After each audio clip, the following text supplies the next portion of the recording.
out how to be someone else. What we don't do is we don't go inside. So literally turn yourself inside out. Read the book that's like we're writing a book every day of our lives. Every day we're seeing who we are as people. When I was growing up, I lied for people to accept me because I didn't accept myself. So I would make up stories so that you would accept me into your world. I would, everything I did was for someone else to like me. It wasn't until I started reading my own book about how pathetic I was as a human being. I could blame my dad, I could blame kids at school, I could blame having health issues, ADD, my mom not being around. Great mom, but she was doing her thing. I could blame a lot of people. And that's the book I was reading. And I put it off on everybody else. It wasn't until I said, you know what, for me to fix this, I gotta read what the f is wrong with David Goggins. Not blame anybody. Read my book and say, okay, I'm afraid of my shadow. Do you really want this? Cousins gonna abandon you. People that you used to be like this with gonna think you bougie, don't wanna deal with you. It's a part of it, but I paid too much. If I was gonna quit, I would've quit in the abandoned building when I wanted to commit suicide and take my life. I should've quit when I heard my voice say, your mama don't want you, your daddy don't want you, take your life. I got through that, so why I'm gonna quit over an F on a grade? Come on. And so I'm telling y'all, you have come too far to quit now. You have invested too much to quit now. You have lost too much to quit now. Don't cry about it. Don't whine about it. Get a reward for your pain.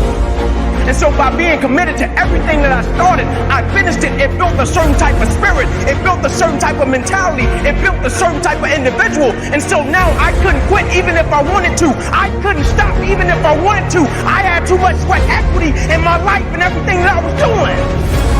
You're too close to quit now. You gotta take another lap. You gotta take another lap, because you never know. This might be the one. You can't stop because you're tired. You can't stop because you got your feelings hurt. You gotta take another lap. Keep walking, keep walking, keep walking. You're gonna make it. You're gonna do it. You got an unstoppable fire. Come on, take another lap. Don't you stop. Don't stop walking. Despite everything that's been written about the importance of goal setting, very few people actually put it into practice. It's always amazed me the way the average guy puts more thought and effort into planning his 2-week vacation than he devotes to planning his life. What's he taking a vacation from? He hasn't really decided what he's trying to do in life, but for 2 weeks out of the year, he just decides he wants to do something else. And this is what he plans very carefully. The opposite of perseverance is procrastination. Perseverance means you never quit. Procrastination usually means you never get started.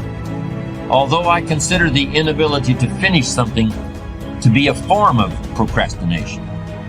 The basis of procrastination could be fear of failure. That's what extreme perfectionism really is once you take a hard look at it. What's the difference whether you're afraid of being less than perfect or afraid of anything else? You're still paralyzed by fear. What's the difference whether you never start or never finish? You're still stuck. You're still going nowhere. You're still overwhelmed by whatever task is before you.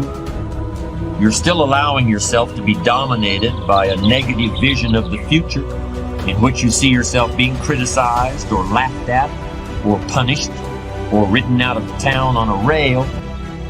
Of course, this negative vision of the future